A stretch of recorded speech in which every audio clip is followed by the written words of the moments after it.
João capítulo 8, versículo 32, a Escritura diz assim: e conhecereis a verdade, e a verdade vos libertará. Só fazendo uma síntese rápida daquilo que eu falei a semana passada, eu disse que a aplicação primária desse versículo é óbvio que é em relação ao Evangelho. É o Evangelho que liberta, é o Evangelho que transforma. Mas nós também precisamos aprender a conhecer a verdade em tudo. Seja sobre assuntos de política. Esses dias eu parei na casa do irmão essa semana. Daí tinha lá os pedreiros, os serventes, tudo fazendo a obra. Sabe qual que era o papo deles? E aí, Bolsonaro ou Haddad? São assuntos que estão por todo lado. Então nós também temos que saber o que a Escritura diz a respeito dessas coisas. E nada melhor do que conhecer a verdade. Semana passada eu disse que a esquerda comunista, o câncer dessa sociedade, tem nos alimentado a cada dia com mentiras. E uma das mentiras é sobre o desarmamento. Que cristão, que o civil não pode andar armado, não pode ter sua arma para se defender. E eu disse que é mentira. Contei algumas mentiras, hoje eu vou falar mais algumas, e eu deixei bem claro, nós precisamos ir para a Escritura, sabe? E o que a Escritura diz a respeito desse assunto? Podemos ter uma arma de fogo em casa? Podemos atirar? Podemos matar alguém se ela tentar tirar a nossa vida? Jesus pegou em armas. Qual foi o conselho dele para os apóstolos? Eu deixei bem claro, Jesus pegou em armas. Jesus ordenou aos seus discípulos que, dependendo do lugar, eles tinham que andar armados. É o que a Escritura diz, é isso que eu vou mostrar novamente. Daí você pode pensar, pastor, mas e a questão do amor? Como essa semana passada é a semana, né? As pessoas me xingando no Facebook, e um rapaz disse assim: você é um pastor que não serve para nada. Você é uma vergonha como pastor. Meu Deus, você nem me conhece, cara. Eu sou uma vergonha. Por conta desse assunto, eu falei: olha, eu não posso falar que você é uma vergonha, eu não te conheço, você está falando de mim, mas tudo bem, né? Eu falei: cristianismo é amor. Imagina o seguinte: você chega na sua casa, você, marido, e tem um negão de 1,80 m estuprando a sua esposa. Daí o que você faz? Em amor, né? Ô cidadão, por favor, teria a possibilidade de você interromper o coito com a minha esposa? É isso que você fala? Claro que não. Não é nesse sentido que o cristianismo é amor. Pastor, e se alguém tomar um tapa no rosto direito, na face direita, não tem que virar à esquerda? Não, aquele sentido era na pregação do Evangelho. Você está pregando o Evangelho e por conta disso você está sendo humilhado. Ali é questão de humilhação. Se humilha ainda mais, não retribua o mal com o mal. Mas não está dizendo que nós não podemos nos defender. Isso é um absurdo. É claro que podemos e devemos nos defender. Eu deixei bem claro, Jesus pegou em armas. Como? João capítulo 2, versículo 15. Tendo feito um azorrague de cordas, azorrague era um chicote, normalmente ali com umas 8 tiras, na ponta ou tinha bola de metal ou tinha ossos de carneiro. Aquilo servia para flagelar a pessoa. Lembra o filme lá, Paixão de Cristo? Até que finca aqui na costela de Jesus, puxa, sai da carne. Aquilo era um azorrague. Aquilo matava. Aí então, diz a Escritura que Jesus, tendo feito um azorrague de cordas, expulsou todo o templo, bem como as ovelhas, os bois, e derramou pelo chão o dinheiro dos cambistas, virou as mesas. Você consegue imaginar Jesus desse jeito? É que talvez na sua cabeça Jesus aquele... Você pensa que esse que é o Jesus, mas ele furioso, entrou dando chicotada, virando as mesas, bicuda para tudo que é lado. Porque as pessoas estavam fazendo a casa do pai comércio. Então aquilo era a arma da época. Já visto que a arma de pólvora, né, se eu não me engano foi inventada no século 8 ou 9, não tinha arma de fogo nessa época. Essa era uma arma. E Jesus foi além. Ele aconselhou seus discípulos a fazerem o mesmo. Lucas capítulo 22, versículo 36, assim. Então lhes disse, só lembrando, não é o contexto. Jesus primeiro, quando ele enviou os discípulos de 2 em 2, ele disse assim: vão, não levem nada. Se alguém der, vocês recebem, né? Deus vai cuidar de vocês. Mas aqui, a situação era outra. E olha o conselho de Jesus. O lugar era outro, e olha o conselho dele. Então ele disse: agora, porém, quem tem bolsa, tome-a. Ou seja, vai preparado. Leva aí o lanchinho, vai preparado. Como também alforje. E o que não tem espada, você pode ler assim também. E o que não tem pistola, fuzil, revólver, que é arma. E o que não tem espada, venda a sua capa e compre uma. Venda parte da sua roupa para comprar uma arma. Porque o lugar que você vai é perigoso. E depois ele diz, né, no versículo 38. Então eles disseram: Senhor, temos aqui 2 espadas. Respondeu-lhes: basta. Eu sei que talvez você pense que esse basta aqui é aquele basta. Não, vocês não entenderam nada, basta. Eu estou falando da espada da palavra, eu estou falando do amor. Não, não era. Basta aqui no original é ikanos, que significa mais do que suficiente, o bastante. Ou seja, quando os discípulos dizem: não, nós temos aqui 2 espadas. Jesus disse, é o suficiente para vocês irem para a missão. Estão bem armados. Eu e você devemos nos defender. E se preciso for em legítima defesa, a Escritura diz que podemos até matar. Pastor, mas e o não matarás? A tradução mais correta daquele versículo seria não assassinarás. Como? De forma deliberada, sem necessidade, sem alguém infligir perigo para a sua vida. Nesse caso, não podemos matar. Do contrário, se oferece risco a você, às pessoas que estão ao seu lado, Êxodo 22 deixa bem claro.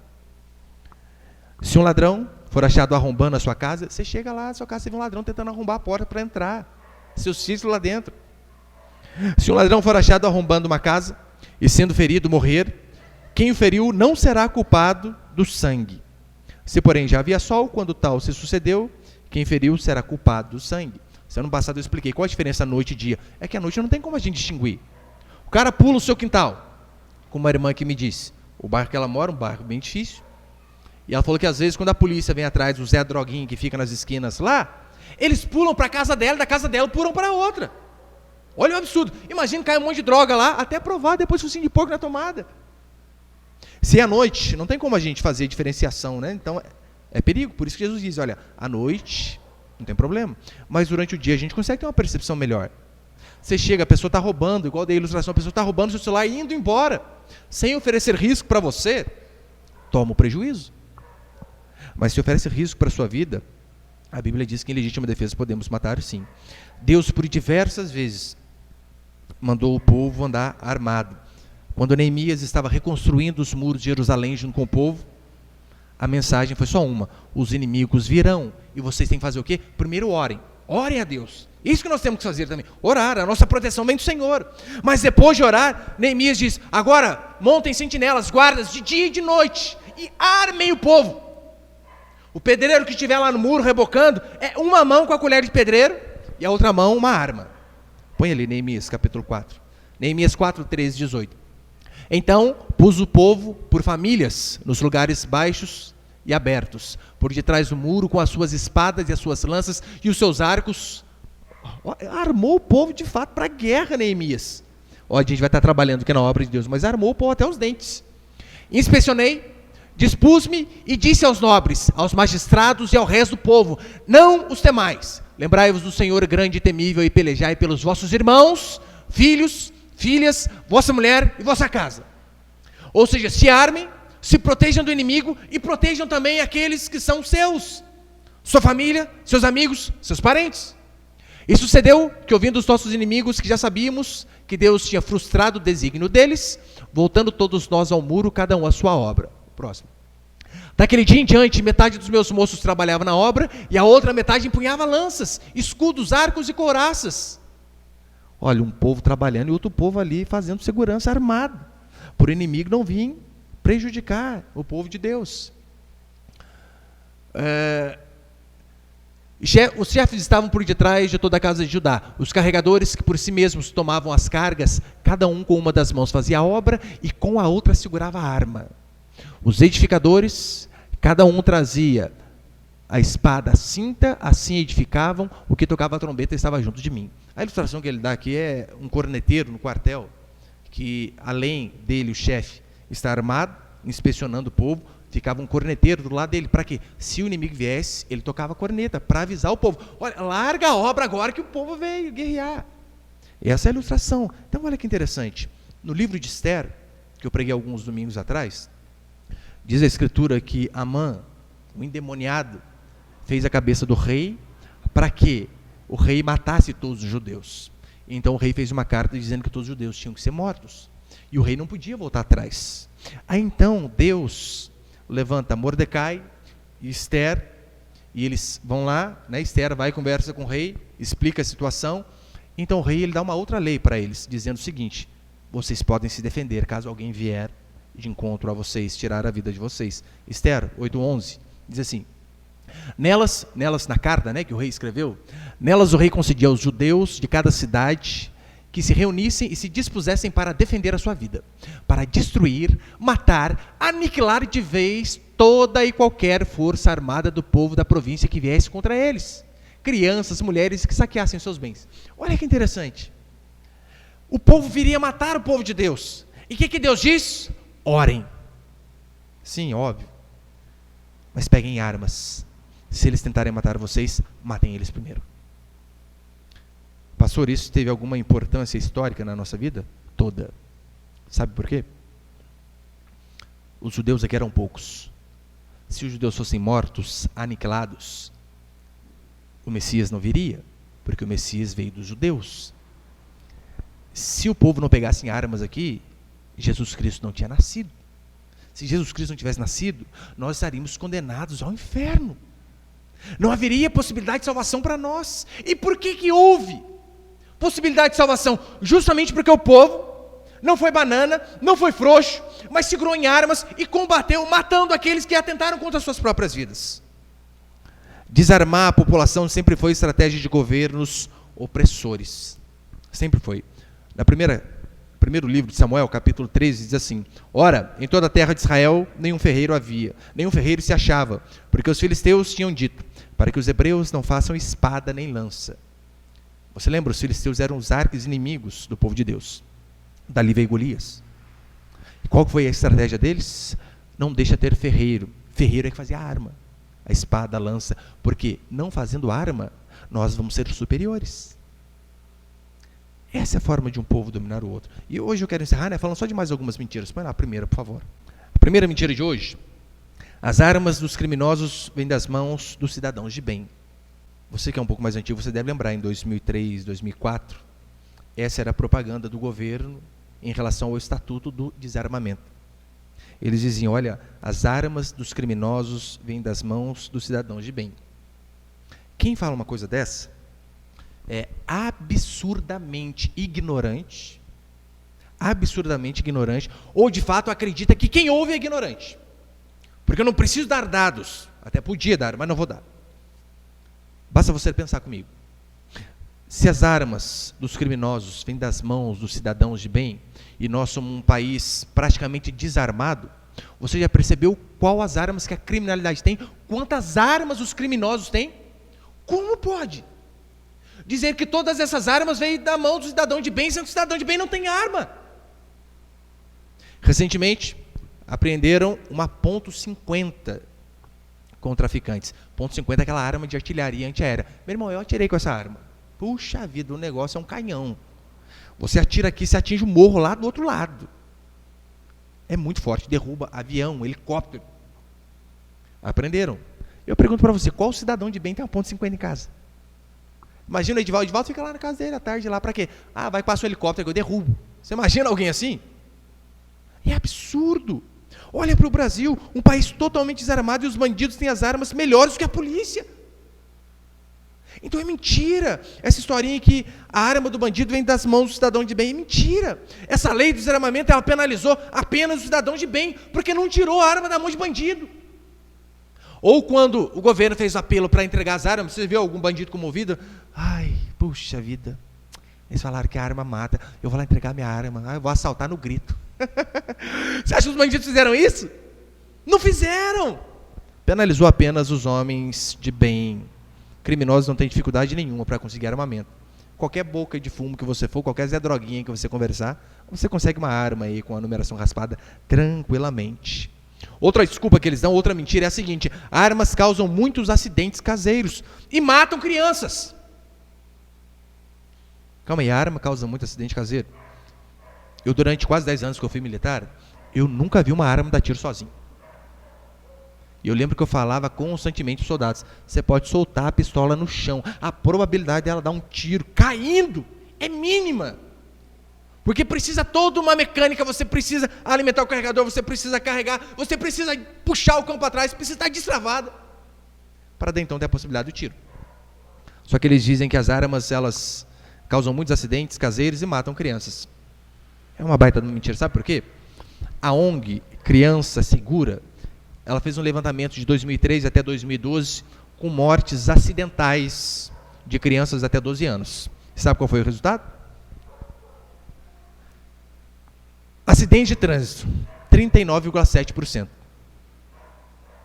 Quase metade das crianças que morrem até 12 anos em acidente de trânsito. Afogamento, 25%. Sufocamento, 14%. Outros diversos, 6,5%. Queimadura, 6,4%. Quedas, 4,9%. Intoxicação, 1,8%. Só que talvez você pode pensar assim, pastor, e os Estados Unidos? Que é um país maciçamente armado. Não é muito diferente dessa pesquisa aqui. O índice de crianças que se ferem com arma de fogo lá é menos de 2%. Menos de 2%. Só que eles ficam colocando paranoia na sua cabeça. Ai, mas se libera arma pro povo. Hoje em dia tem muita gente com depressão. O povo vai suicidar. Sabendo que tem uma arma em casa. Ah, Corinthians perdeu. E pá, cabeça. O Japão é um dos maiores países com ocorrências de suicídio. E é um dos países mais desarmados que existe. Quem quer se matar, não precisa de uma arma, não. Pula de cima da ponte, come veneno de rato, chumbinho, sei lá, dá um jeito. Dá um jeito. Portanto, a conclusão é a seguinte: possuir uma arma é menos arriscado que uma viagem de carro, andar de bicicleta, ter uma banheira ou uma piscina. Você ter uma arma em casa é menos arriscado que tudo isso. Você anda de bicicleta, você corre risco de morrer. Mais risco do que se tivesse uma arma de fogo na sua casa.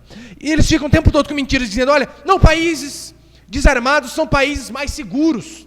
Eles gostam de citar a Inglaterra. Uma que eles pintam, uma Inglaterra que não existe. Até mesmo porque a Inglaterra tem algumas políticas bem parecidas com o nosso país. Para você ter uma ideia, lá há casos de cidadãos que revidaram assalto e foram presos. Não é assim que acontece no Brasil? O cara vem assaltar você. Daí você revida, fere ou mata o assaltante. Você vai responder e provavelmente a chance de ser preso é grande. Sendo que o cara vai tirar a sua vida. Daí está lá o bandido. Não, mas não posso nem roubar o cara em paz, porque o cara me mata. No Brasil eles invertem totalmente as coisas. Mas, dados de 2013, diz que a taxa de crime violento na Inglaterra cresceu 80% em relação aos Estados Unidos, que é um país maciçamente armado. Porque, convenhamos, se países desarmados fossem mais seguros, como nós vemos muitos políticos, deputados, senadores, governadores, que são a favor do povo não andar armado, às vezes, eu acho incoerência, não sei você, mas o deputado está lá, ele é a favor do desarmamento. Ele anda de carro blindado. Ele anda cheio de segurança. Mas calma aí, você não é a favor do povo andar desarmado? Por que você anda com segurança então? É muita incoerência. Põe ali, por favor, a moça ali. Eu não sei se dá para ver. Edivaldo, apaga um pouquinho a luz ali, rapidinho, por favor. Só para dar para os irmãos chegar aqui rapidinho. Essa moça, Malala Yousafzai, quase falei em línguas aqui, hein? Culto reformado. Ela ganhou o Prêmio Nobel da Paz em 2014. E ela tem um discurso muito bonito. Sabe qual é o discurso? Precisamos de mais livros, mais amor, aleluia. Louzingue. Esse é o discurso dela. Aí então ela vem visitar o Brasil e vai a um restaurante em Botafogo, no Rio de Janeiro, com 16 segurança armados. Ah, calma aí, mais livro, mais amor, para que tudo de segurança? Outro exemplo, Luciano Huck. Loucura, loucura, loucura. Luciano Huck, ele é desarmamentista de carteirinha. Ele diz que não deve dar arma para a população, que o cidadão não pode ter arma, que ele vai se matar. Mas daí, quando ele precisa fazer o programa que tem que subir a favela, quem que ele chama para ir com ele? Quem? Caetano Veloso, Preta Gil, Toquinho. Ah, é nada, chama o Bop para subir com ele, meu Deus. Ah, calma aí, por que não chamou o Chico Buarque? Ministério da Cultura. É ignorância esse povo aí, ele se contradiz demais. Pode acender, irmão. Obrigado. Eles dizem assim, olha, nós precisamos de mais cultura. Sim, cultura é importante. Mas se puder também deixar a arma na mão do povo, vai ajudar bastante. Porque convenhamos, mais livros. É óbvio, eu sou a favor de livros, de educação. Mas também de armas para se defender. Porque você está lá na sua casa, 2 horas da madrugada, você ouve barulho de alguém pulando no quintal. 2 cidadãos suspeitos, porque para a esquerda é assim, né? O cara pula o seu quintal 2 horas da madrugada, com uma arma na mão, ele é suspeito, fez nada. Não, ele é criminoso. Criminoso. Daí ele pula o seu quintal. Daí você liga para quem, meu irmão? Você liga para o Ministério da Cultura? Dizendo, toca para mim uma música do Djavan. Ai, eu tô nervoso. Daí começa, um dia frio, Um bom lugar para ler um livro. E eu penso, ai, agora tem paz. É isso, você faz esse livro para a polícia. Ou melhor, até a polícia chegar. Você pode morrer. Não era melhor você ter uma arma na mão? Mais livros. Meu irmão, eu tenho tanto de livro lá em casa. Eu fico imaginando os bandidos pulando lá no meu quintal. Espera aí. Eu na hora já pego o Lusíadas, que é grandão, né, na cabeça. E pá, Lusíadas na cabeça, e o Homero no outro, o Martin Lloyd Jones pro outro. Expulsam na nuca do fulano. Não cola. Livros são importantes. Mas para segurança, armas. O desarmamento ele não diminuiu de forma alguma a criminalidade no Brasil. Não diminuiu. O desarmamento apenas aumentou o índice de mortos. Tem uma pesquisa feita em alguns anos, antes do Estatuto do Desarmamento, em 2003, tínhamos cerca de 51 mil mortos por ano. Deixa bem claro, 51 mil mortos por ano, catalogado. Sabe que morreu, foi lá, certidão de óbito, certinho. Mas você sabe, tem muita gente que morre, que ninguém nunca sabe. Como que é o nome daquela mulher que o Bruno escondeu o corpo mesmo lá? Elisa, né? Ah, ninguém sabe que existiu mulher. Sumiu. Nas favelas, o tanto de põe o rapaz no fogo, no pneu, taca fogo. Sumiu o rapaz. Catalogado, 2003, 51 mil mortos. Daí você pensa assim, o Estatuto de Desarmamento, na verdade ele não foi aprovado, mas por conta de políticas, a restrição à arma é muito grande. E olha o que aconteceu desarmando o povo. 2003, 51 mil mortos. 2004, teve uma quedinha ali, né, 48. 2012, 56 mil. 2017, 60 mil mortos. Desarmar a população não adiantou. Não diminuiu a criminalidade, os homicídios. Para ser mais exato, aumentou. Todos os atentados, olha que interessante, todos os atentados terroristas do mundo, nos 5 primeiros meses de 2007, irmão, é muita coisa. Você imagina todo o atentado terrorista do planeta. Nos 5 primeiros meses de 2017, mataram menos que 3 semanas de 2015 aqui no Brasil. Tivemos cerca de 60 mil mortos também em 2015. A criminalidade no Brasil mata mais que a guerra na Síria. O cidadão está desarmado. E o que aconteceu? Os homicídios só aumentaram.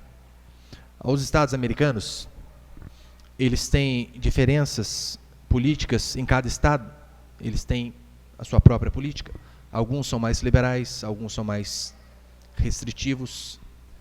E a conclusão que se chega lá é a mesma. O estado onde a burocracia para conseguir arma é maior, o índice de criminalidade também é maior. E onde há mais liberalidade para as pessoas, para os cidadãos de bem possuírem a sua arma, o que acontece? A criminalidade diminui. Portanto, país desarmado não é, de forma alguma, um país mais seguro. Há 2 semanas, eu conversava com uma irmã da nossa igreja que está morando nos Estados Unidos, e acho que há 2 anos, ou vão fazer 2, não sei, e eu perguntando para ela, Grazi, como que é aí? Porque como eu estava estudando sobre esse assunto, eu fui conversar com alguém que vive em um país totalmente diferente do nosso. Eu disse para ela, Grazi, como que é aí? Ela trabalha na casa de uma família democrata.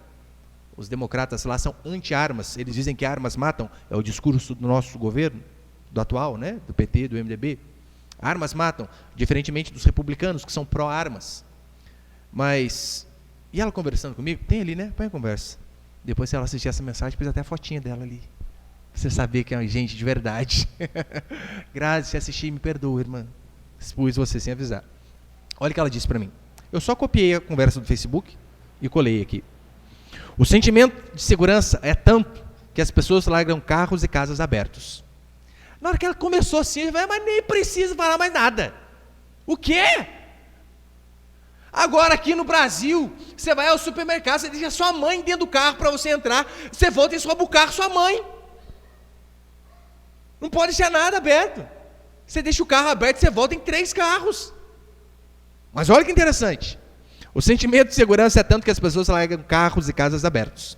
Eu morava em Nova Canaã, tem que ser de Deus, né? Esse lugar é o nome, Nova Canaã. Eu morava em Canaã, no estado de Connecticut, eu acho que é assim que pronuncia, no meu primeiro ano lá. Lá é uma das cidades mais ricas dos Estados Unidos. Em um ano, não vi nenhuma violência falada nos jornais. Agora moro em Stanford, que é no mesmo estado, Fica a 45 minutos de New York. Aqui já vejo a polícia trabalhando mesmo, mas nada demais. Vejo eles revistando pessoas, mas aqui é diferente de New Canaã. Temos muitos imigrantes. Imigrantes, você sabe, né? Quem vai de fora. Temos muitos imigrantes e geralmente são essas pessoas que causam problemas. Ou seja, os americanos eles estão sossegados. Quem que causa problema lá? Quem vai de fora. Brasileiros também. Aqui no meu estado, tem uma cidade que em frente a uma padaria tem um presídio. Ela me explicava que ela de vez em quando ia para essa cidade porque a padaria lá tinha bastante coisas do Brasil e quando ela queria matar a saudade do Brasil, ela frequentava esse lugar. Aqui no meu estado tem uma cidade que em frente à padaria tem um presídio. E segundo os moradores de lá, a maioria dos presidiários são latinos, inclusive brasileiros. Ou seja, brasileiro sai daqui para fazer caca nos States, né? Concluindo, o estado de Connecticut é democrata, por isso, muitos são anti-armas. Mas ainda assim é notável a segurança, pois ainda não foi proibido totalmente, ainda. Ou seja, por mais que seja um estado anti-armas, eles não proibiram totalmente. Agora, os protestos anti-armas aqui seguem acontecendo. E se eles desarmarem a população de vez, Connecticut vai virar uma Califórnia. O povo lá, eles estão lutando a favor do desarmamento também. E ela então faz uma comparação. Se eles conseguirem tirar a arma da população, isso aqui vai virar uma Califórnia. Eu sei que Califórnia, você olha nos filmes, é a coisa mais linda do mundo. Mas palavras dela, olha o que ela termina dizendo. Califórnia é uma zona. Eu ia colocar outra palavra aqui para não ficar muito pesado, mas eu deixei essa palavra aqui. Califórnia é uma zona. O povo usa drogas à vontade na rua. Imagina a criminalidade. Ou seja, quando a restrição à arma é grande, a criminalidade é maior, a bagunça é maior, a criminalidade cresce sistematicamente. Segundo, qualquer cidadão de bem pode comprar e possuir armas no Brasil. Isso é uma mentira deslavada. Primeiro, você precisa entender que há diferença entre posse de arma e porte de arma. Posse de arma é você ter o direito de ter uma arma dentro da sua casa, possuí-la, posse. Isso, segundo Bolsonaro, ele vai desburocratizar e bem. Porte de arma é quando você pode sair com a arma para a rua. Muitos pensam assim, mas o Brasil vai virar um bang-bang. Meu irmão, já é. E vai virar bang-bang, o que a tendência é só melhorar. Eu não sei se você já assistiu, tem um canal muito interessante, Jonathan Nemer, Desconfinados, o nome do canal deles. Alguém já assistiu esse canal ou não? Tem um videozinho dele, agora, né? Antes da eleição, ele fez 2 vídeos dizendo que, na verdade, fez uma sátira caso o Bolsonaro fosse eleito, como que ia ser. Porque as pessoas, elas pintam uma coisa que é mentira. A esquerda é mentirosa. E no vídeo é interessante que chega um soldado do exército, bate lá no portão da casa, toque, toque, toque. E sai uma senhora, viu? Muito interessante. E sai uma senhora, nossa, o exército? Ele, quantos moradores tem aí? Não, aqui nós temos 4, por quê? Já arranca um fuzil, 2 pistolas. Ô meu moço, o que eu vou fazer com esse negócio? Eu não sei atirar. Não, é bem fácil. Você mira, aperta o gatilho e pronto. Moço, mas calma aí, não sabia que ia ser desse jeito. Não, é louco, mas a esquerda estava dizendo que ia ser assim, você não acreditou neles? Moço, mas eu vou matar quem? Isso é palavras dele, não é minha não. Você olha o vídeo depois. Viu o cara andando desmonhecando na rua? Mata. Viu o negro na rua? Mata. Viu o São Paulino na rua? Mata. Ele que o São Paulino, não sou eu. Mulher, mata. Mas moço, o meu genro é negro. Mata o seu genro. Mas minha filha é mulher. Mata a sua filha. Mas minha netinha. Ele fala assim, quantos anos tem a sua netinha? Ela tem 4 anos só, moço. Ele arranca uma pistolinha de água, atira nela também. É que muitos pensam que é assim que vai ser. A questão de desburocratizar a questão do armamento, mas não é, meu irmão, pode ter certeza que não é. Você não vai ver propaganda nas Casas Bahia vendendo fuzil HK-33, não. Que as pessoas pensam que vai aparecer até na televisão. Fuzil AR-15, 10 vezes sem juros, com mais 150 na parcela, leve uma pistola Taurus. Até parece com esse negócio desse. Não vai ser. Muito menos você vai ver no catálogo da Avon. Porque é isso que eles pintam, né? Você vai estar vendo lá, o perfume desse, do outro, do Cias Portiolli. Nossa, fuzil, pistola. Ou você vai achar o carro do ovo vendendo. Não vende 30 ovos, 10 reais? Você acha que o povo vai sair vendendo agora 30 armas, 10 reais? Vai sair com a cornetinha aí? Não vai, pode ter certeza. Primeiro que é uma burocracia danada. O grande problema hoje, se conseguir uma arma no Brasil, é que a primeira coisa que você tem que fazer é declarar efetiva necessidade. Isso é muito subjetivo. Você precisa escrever o porquê você quer ter uma arma. E o delegado vai analisar. Se ele achar que deve, bem. Se não achar que não deve, não dá. Imagina o seguinte. O Etienne quer ter uma arma. Daí o Etienne vai lá, faz um requerimento. O advogado diz, o delegado diz, né? Você mora onde? Eu moro lá na Vila São Paulo. Não, lá é tranquilo, rapaz. Você não precisa de arma, não. Fica de boa. Daí o Edivaldo faz o requerimento. Eu quero uma arma. Onde você mora? Araretama. Toma um fuzil! Brincadeira, o povo da Araretama não fica bravo, não. Mas fica algo muito subjetivo. Você precisa declarar a efetiva necessidade. Você precisa ter certificado de idoneidade. Antecedentes criminais negativos. Dependendo do lugar, meu irmão, 90% do bairro não pode ter antecedentes criminais para ter arma. Então, né, todo mundo vai ter arma. Mentira. Precisa ter comprovante de ocupação lícita e residência certa, comprovação de capacidade técnica e aptidão psicológica para o manuseio de armas de fogo. Ou seja, você precisa fazer um curso, você precisa pagar, você precisa se mostrar apto psicologicamente para ter uma arma. E depois disso tudo, vamos colocar, pastor, isso aí eu consigo. Depois disso tudo, uma pistola custa em média R$8.000. Aí moiou, né? Eu, pastor, estava alegre, acabou comigo. É muito caro. Então não é todo mundo que vai ter. Não vai sair distribuindo arma, não. É igual distribuir bala de Judas, São Cosme e Damião, né? De Judas. Ai, que viagem. De São Cosme e Damião, não. Mas interessante, para encerrar, é que Deus, por diversas vezes, Ele armou o povo. Porque armar a população sempre foi sinônimo de liberdade. Uma população armada, você pode ter certeza, os criminosos saberão que haverá risco para eles também. E, consequentemente, o assalto diminui. Porque qual bandido, por mais corajoso que seja, que vai invadir uma casa sabendo que tem a possibilidade de alguém estar armado ali dentro? Eles não são loucos. Eles pensam. Eles não são loucos, eles não vão de forma alguma. Agora, se o Estado não consegue nos proteger de forma integral, ou seja, todo o tempo, porque ainda que nós tenhamos bons policiais, a polícia não consegue estar com você o tempo todo. A não ser que você seja muito rico e consiga pagar uma segurança. Do contrário, não consegue. Agora, se o Estado não consegue fazer a sua parte de proteger o cidadão deve ter o direito de proteger a si mesmo e a sua família.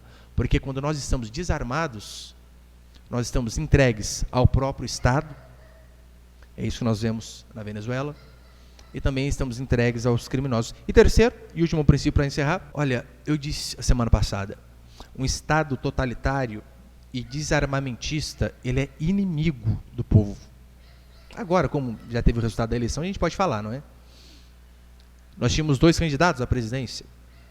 Jair Bolsonaro, a favor do porte de armas para o cidadão, e o Haddad, contra. Graças a Deus ele perdeu. Você pensa que aquele que quer deixar você sem arma é seu amigo? Não, ele é seu inimigo. Amigo de verdade é aquele que quer dar condições para você se defender. É assim que um governante tem que ser. Todos os governos totalitários na história da humanidade tiveram um traço em comum. Eles desarmavam a população, arrancavam a arma da mão da população, sabe para quê? Para depois dominar a população. Foi assim com Mao Tse-tung na China, foi assim com Hitler na Alemanha, e está sendo assim com a Venezuela de Nicolás Maduro. O que ele fez? Arrancou a arma da população. E agora, se ele arrancou a arma, a população vai fazer o quê? Vai tacar pedra, soltar pomba, tacar flor. Ou seja, ele domina de forma total. E uma coisa que nós vemos é que o manto vermelho do comunismo sempre trouxe desgraça por onde passou. União Soviética, Coreia do Norte, Venezuela. E não é à toa que a estrela do PT é vermelha. Por conta do comunismo. E pode ter certeza, a única coisa que eles trazem é sangue de inocente sendo derramado. Em todos os lugares que os cidadãos foram desarmados, o resultado foi sempre o mesmo. Perda da liberdade. Se o cidadão é desarmado, ele perde a liberdade. Por que é importante falar sobre esses assuntos? Porque se nós não falarmos sobre isso, pode ser que amanhã o governo nos proíba de fazer o que eu estou fazendo. O que nós estamos fazendo. Pregar a palavra, cultuar a Deus. Porque se nós não temos como nos defender, eles dizem, não vai ter culto, acabou. O Estado é o Deus. Nosso país já é o Estado laico, né? Não tem religião predominante. Eles podem proibir. Pode proibir o culto, pode proibir o que ele quiser. E a gente vai fazer o quê? Nada, não tem como. retaliar eles de forma alguma, não tem. Quanto mais totalitário é um governo, maiores são as restrições ao armamento para a população civil. Armas são como carros. Depende muito de quem usa. Talvez você já ouviu aquela historinha, né? Que, olha, dirigir alcoolizado, isso é igual uma arma. Mas não precisa estar alcoolizado, não, é só dirigir. Uma que não tem que dirigir mal, né? Olha, nessa questão, às vezes uma peça do carro que quebra. Alguma coisa que acontece. E se acerta a outra pessoa. É terrível. Agora, quando nós vemos um carro matar uma pessoa, a gente põe a culpa no carro? Ou é no motorista que dirigiu alcoolizado? Agora, quando alguém morre por disparo de arma de fogo, percebeu que o problema é sempre a arma? Não é. O problema é do cidadão que está por detrás da arma. Dificultar o acesso da posse de arma a pessoas comuns, a única coisa que vai fazer é facilitar a vida dos criminosos. Foi isso que eu falei semana passada sobre Lampião, quando Getúlio Vargas começou o seu governo ditatorial e queria desarmar a população, desarmar os fazendeiros coronéis da época, que era a população de bem. O que aconteceu? Lampião e os cangaceiros tiveram liberdade para assaltar, porque eles sabiam, podemos assaltar quem quiser agora, porque não tem ninguém armado para revidar. E é assim que acontece. Por que tem esse monte de roubo? Por que tem esse monte de assalto? Esse monte de morte? O bandido pode pular na minha na sua casa a hora que ele quiser, ele sabe que a probabilidade de ter alguém armado ali é mínima, a não ser que tenha um policial de folga nesse dia. Do contrário, estamos entregues a eles. Um cidadão armado pode ter certeza, ele protege a si, protege sua família, protege aqueles que estão à sua volta. E para encerrar, eu sei que nós vemos muitas políticas de prevenção contra o crime, e é claro, nessa parte o Estado tem que investir pesado, porque esta, segundo a Bíblia, é a função do Estado, segurança. O governo não tem que nos dar educação, saúde, moradia, prazer, lazer. Não é esse o papel do governo, segundo a Bíblia. O governo está aqui para prover segurança, e esse é o governo correto, um Estado mínimo. Agora, tem várias formas de a gente fazer uma prevenção contra o crime. Hoje mesmo eu conversava com um policial amigo meu, e ele me dizia, olha, precisa aumentar o efetivo, precisa melhorar o equipamento, armas, coletes, viaturas e várias outras coisas. Isso é uma forma de prevenção. É preciso treinar melhor os policiais, porque quanto mais treinado, a probabilidade de fazer besteira é menor. Mas a melhor forma de prevenção, sabe qual é? Armar o cidadão de bem. Armar quem quiser ter uma arma, porque a PM ela não pode estar conosco em todo o tempo, não pode.